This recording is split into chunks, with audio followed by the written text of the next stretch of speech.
Did you know that carbohydrates are a non-essential nutrient? That's right, our bodies require precisely 0 carbohydrates in order to live. Now, does this mean that you shouldn't eat any carbs?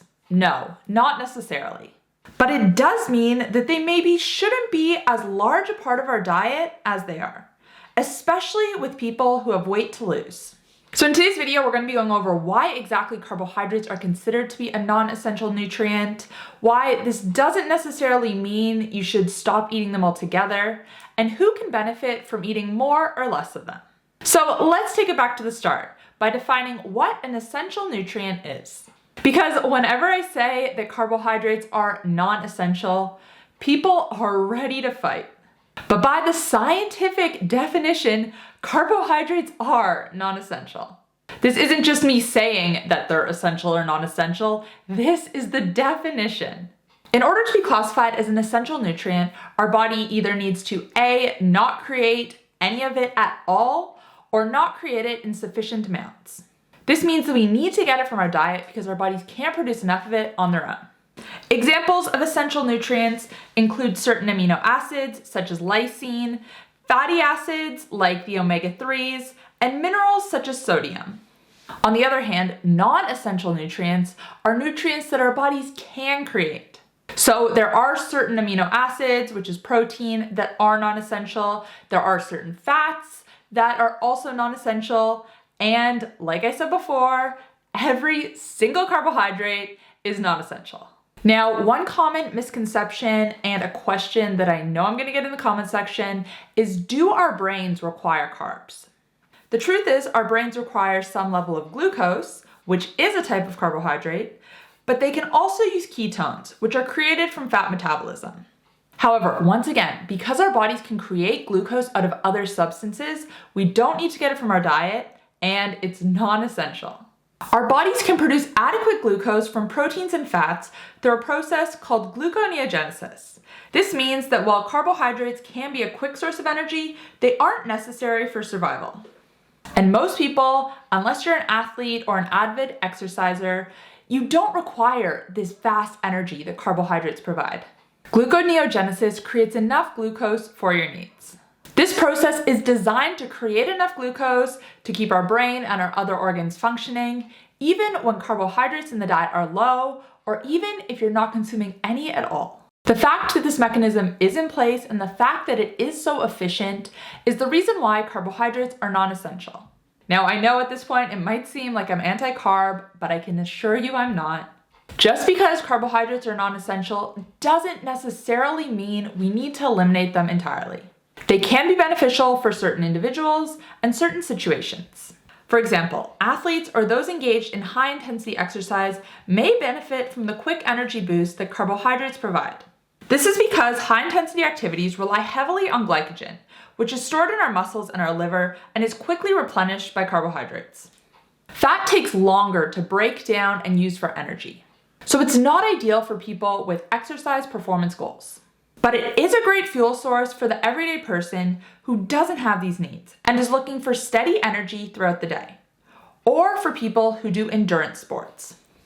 But even if you're not an athlete, if you have weight loss goals or you're trying to reverse insulin resistance, this doesn't mean you need to cut out carbohydrates entirely.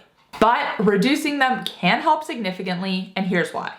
According to recent studies, over 88% of Americans have some degree of metabolic dysfunction, making it difficult for them to metabolize carbs and regulate blood sugar levels efficiently. And similar numbers can be assumed for other Western countries.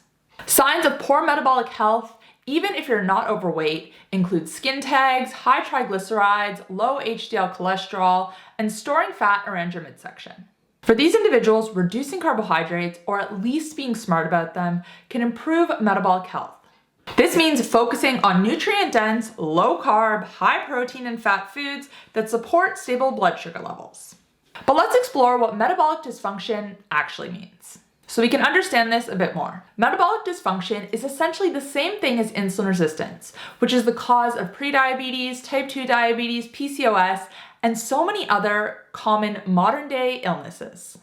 When you consume a high-carb diet, your body needs to produce more insulin to manage the blood sugar spikes. Over time, this can lead to insulin resistance, where your cells no longer respond to insulin effectively. Reducing carbohydrates in the diet can help to mitigate these spikes and improve insulin sensitivity. Carbohydrates are a source of energy, and consuming excess energy beyond our needs leads to excess weight gain. If weight loss is your goal, then managing your carbohydrate intake is critical. By shifting your focus to essential nutrients, particularly protein, you can support muscle growth and maintenance. This is vital for a healthy metabolism and weight management. Now, protein is not only essential for the building and repairing of tissues. It's also beneficial because it has a higher thermic effect than other types of food. This means your body burns more calories digesting protein than it does digesting carbohydrates or fats. Incorporating adequate protein into your diet can help you feel full for longer, reducing the likelihood of cravings, hunger, and ultimately overeating. And this is part of the reason why I am such a huge advocate for protein. Most people are not consuming anywhere near enough, and this can have such a significant impact on your health, both how you feel day to day and long term. Now, before we get into how you can apply this information to reach your goals faster, I want to quickly give a shout out to today's sponsor, ButcherCrowd. As a nutritionist, I'm always on the lookout for high quality, nutrient-dense foods, and ButcherCrowd delivers just that. They provide grass-fed, pasture-raised meats straight to your door Australia-wide, ensuring you get the best protein for your low-carbohydrate diet. What I love about ButcherCrowd is their commitment to sustainable practices and animal welfare. Their meats are not only delicious, but also ethically sourced, which means you can feel good about what you're eating. They offer a range of products and packages, so you can choose one of their curated boxes or build your own. If you're looking to improve your health with high-quality proteins, ButcherCrowd has got you covered. Check out the link in the description box down below and make sure to use code KATE15 at checkout to save 15% off your first box. Okay, so now we've discussed at length why carbohydrates are non-essential, but what does this mean in practice? How should we be eating them or not eating them based on our goals?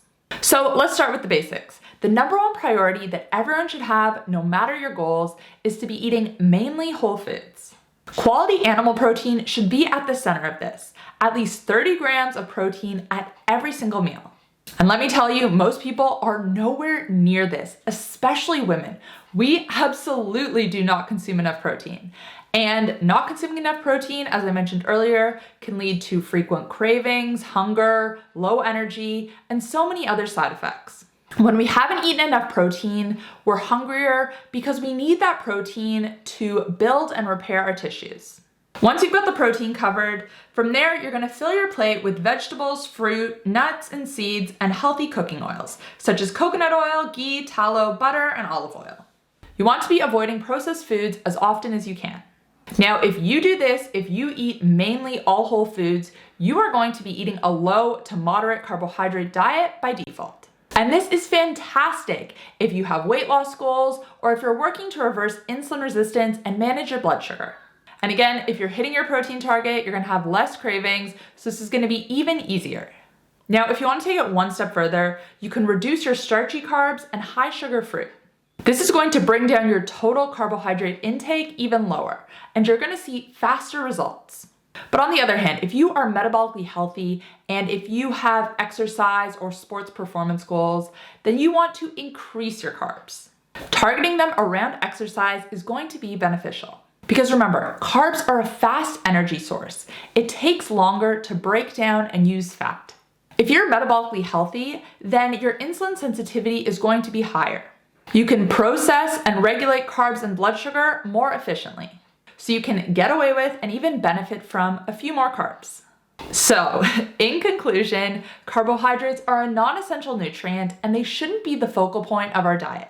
Yes, they can be beneficial for some people, but the vast majority will benefit more from reducing them, or at least being smart about them. And if you're not quite sure what I mean when I say being smart about carbs, I have another video which I'm going to link above and you can check that out afterwards. Let me know down below in the comment section if you have reduced carbs in your diet and any benefits you experienced. I love when you guys share your stories in the comment section. It can be so motivating for others who are feeling stuck. So please share away, positive or negative. I love to hear it all. Thank you guys for watching and I'll see you next time. Bye.